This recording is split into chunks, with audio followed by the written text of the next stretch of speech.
Muy bien, señoras y señores, continuamos trabajando con ustedes el desarrollo de la fuerza de la palabra a través de Cosmos Televisión. De inmediato entonces nos corresponde registrar nuestra siguiente columna, el momento cultural desde el Titicaca. Permanentemente en las diarias ediciones de este órgano periodístico tenemos la preocupación y con una profunda satisfacción lo decimos, de compartir breves análisis sobre diversos libros, análisis de trabajos de tesis, de investigación, en una serie de revistas, artículos, ¿no es cierto?, que nos hacen llegar y que también por nuestros medios podemos nosotros lograr su adquisición para poder realmente transmitirlos y poner en conocimiento de ustedes todo este bagaje de la actividad cultural que tiene el país, el mundo y el departamento de Puno. Esta es nuestra preocupación en el momento cultural desde el Titicaca. En esta ocasión hemos elaborado las fichas correspondientes porque ese es el estilo correspondiente de los libros y tesis y revistas y artículos que logramos adquirir y conseguimos también a través de la donación de muchos de ustedes, ¿no? En esta oportunidad de este libro, Cultura Política, hemos elaborado 18 fichas. Cultura Política en el Perú es precisamente el libro y la portada del mismo que ya aparece en vuestras pantallas. Cultura política en el Perú, tradición autoritaria y democratización anómica. Los textos que integran este volumen han surgido, entendemos, de un trabajo colectivo que seguramente durante varios meses reunió a investigadores de diversas disciplinas, generaciones y procedencias geográficas. La apuesta que los ha unido seguramente ha sido el diálogo, las distintas perspectivas de abordaje de la cultura política vigente en el Perú. El estudio de la cultura política trata de identificar las imágenes y hábitos que sustentan las relaciones de poder en el interior de una colectividad. En este sentido, señoras y señores, el hecho fundamental en la sociedad peruana actual es la democratización. No obstante, este proceso está en tensión con tres características básicas de nuestra cultura política: la vigencia del autoritarismo que perpetúa la jerarquización y la desigualdad, la importancia de la corrupción como aceite, entre comillas, de la gobernabilidad y la hegemonía neoliberal. Al hacer el análisis de este libro y las fichas respectivas, precisamente nos hemos quedado bastantes semanas y horas para hacer este artículo sobre la vigencia del autoritarismo. En el país definitivamente tenemos, como bien lo dicen varios analistas de este libro, plena vigencia del autoritarismo en las instancias de gobernabilidad. No se toma en consideración ni tiene vigencia los alcances de leyes, de normas de la propia Constitución. Es decir, quienes llegan a tomar y asumir poder inmediatamente toman el ropaje y las decisiones del autoritarismo, ¿no? Que definitivamente genera una actitud perpetua de jerarquización y de desigualdad. Y la otra manifestación importante es la corrupción como aceite, entre comillas, esto de aceite de la gobernabilidad, la corrupción. La corrupción en el país se ha generalizado de tal manera que en todos los niveles encontramos una corrupción perpetua. Desde el momento en que, como ejemplo lo decimos, la apertura y el nacimiento de la vida republicana.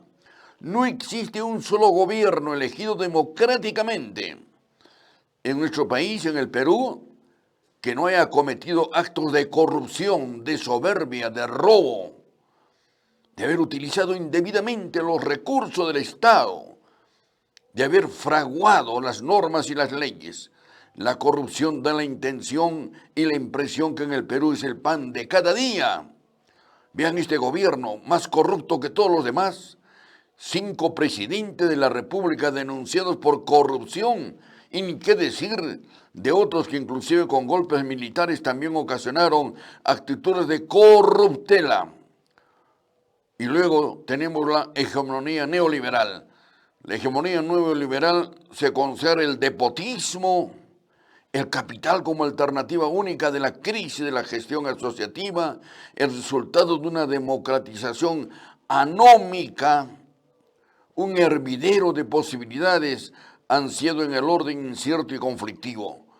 En este libro encontramos realmente textos que ponen en diálogo hechos puntuales con una reflexión conceptual. Esta es la fórmula de todos los que suscriben este libro, que definitivamente nos parece sumamente importantísimo, ¿no?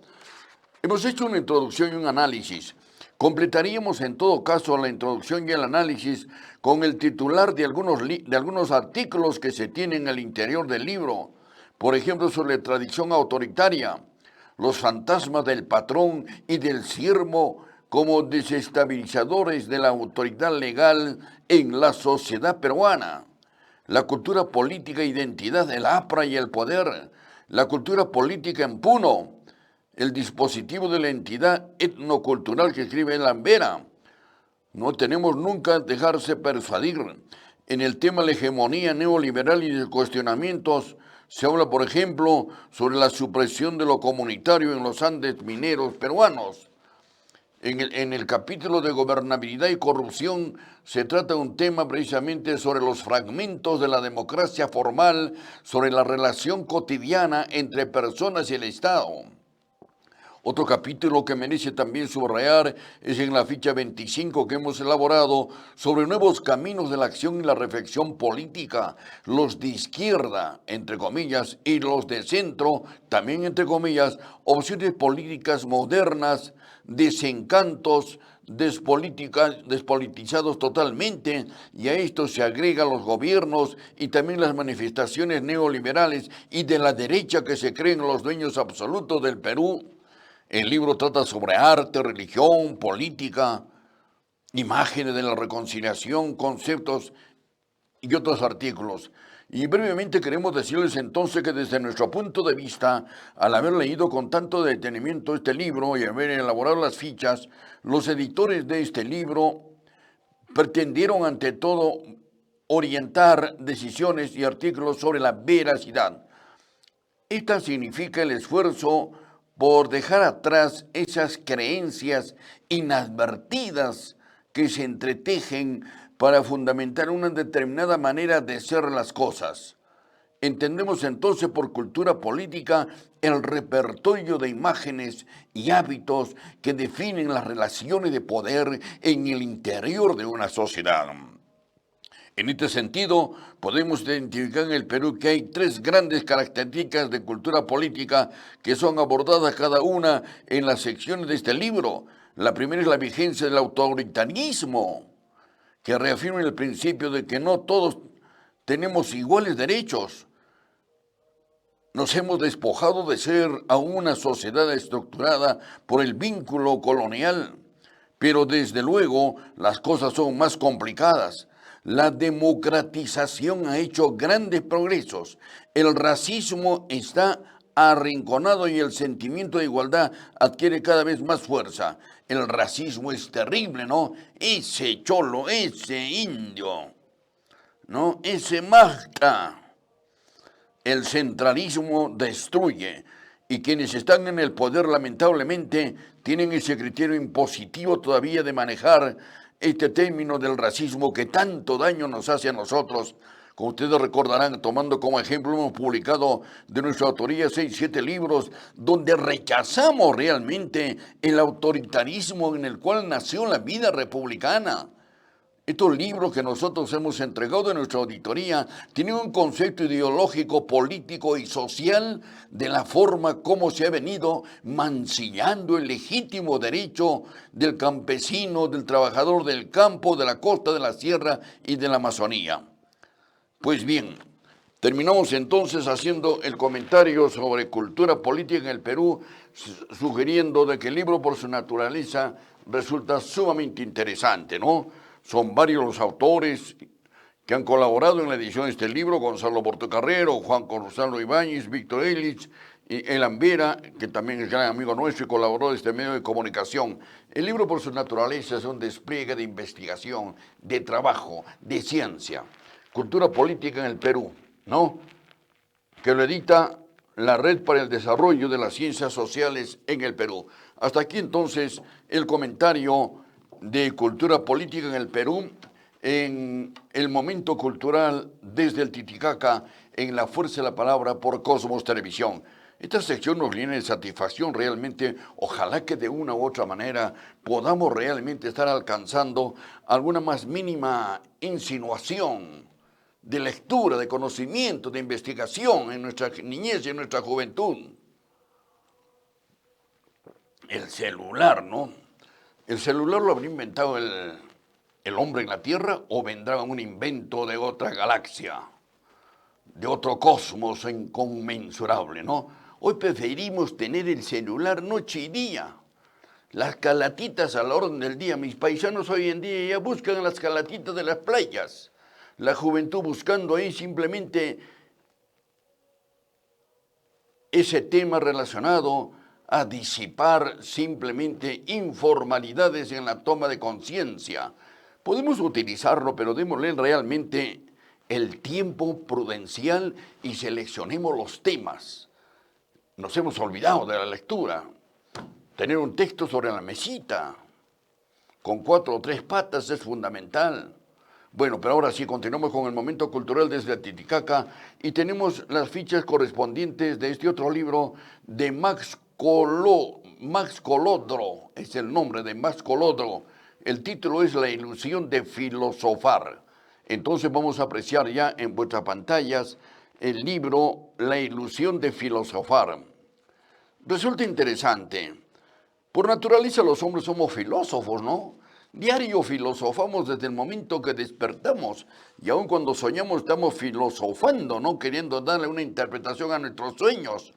Y es normal y natural soñar, pero es importante filosofar con un criterio eminentemente constructivo y que esté enmarcado en la realidad, en el entorno de nuestra vivencia diaria y permanente. El libro sobre la ilusión de filosofar, entre otros términos, dice, detrás de la incredulidad del presente se esconde el escepticismo ante las categorías. Los giros actuales de la filosofía vienen probablemente a evidenciar la imposibilidad de pensar su propia certeza, su profunda y época de fe y de alternativas. En cada uno de estos últimos pasos, la filosofía vuelve una y otra vez sobre sí misma, incapaz de establecerse y de confiar en su palabra. Asimismo, la destructiva mecánica de los tiempos la amenaza por doquier, llevándola paradójicamente a aceptar un destino que atenta contra su misma especificidad como disciplina. No parece aventurado a estas alturas pensar que la filosofía puede, como creía Borges, ese gran escritor argentino, Chepibe, como creía Borges, construir únicamente una singular rama de la literatura fantástica, ¿no? Así pensaba el gran Borges. Pero quizás esta incredulidad que la filosofía manifiesta hacia su principio de constitución y hacia sus resultados no sea más que la incredulidad de los tiempos frente al presente y su destino. Si la filosofía no puede soñar ya con su aproximación al mundo, fundada en la intención de construir su esclarecimiento, es muy probable que el propio concepto de este proceso pase por el momento del decaimiento. Pero la filosofía definitivamente tiene que ser una instancia que le permita al hombre no solamente vislumbrar una opción y una posibilidad.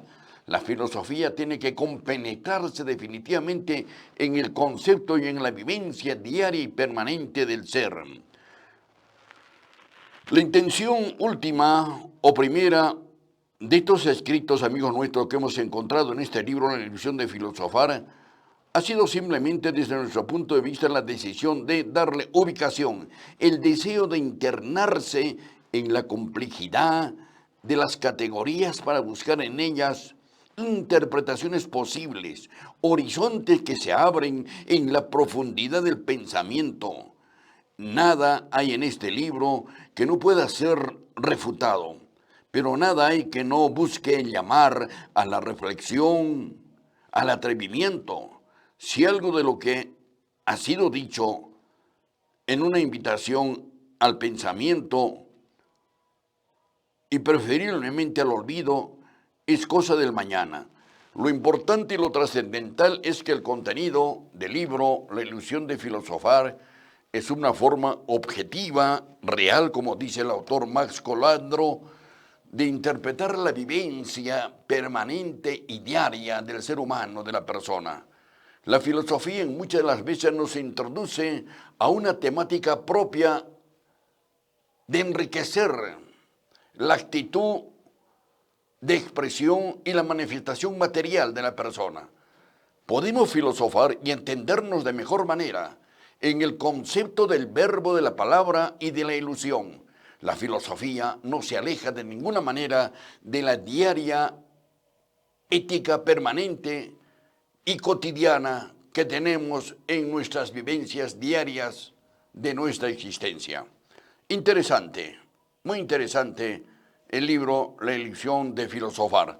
Bueno, y aquí concluye nuestra secuencia, el momento cultural desde el Titicaca en La Fuerza de la Palabra por Cosmos Televisión. Muchas gracias. El siguiente día.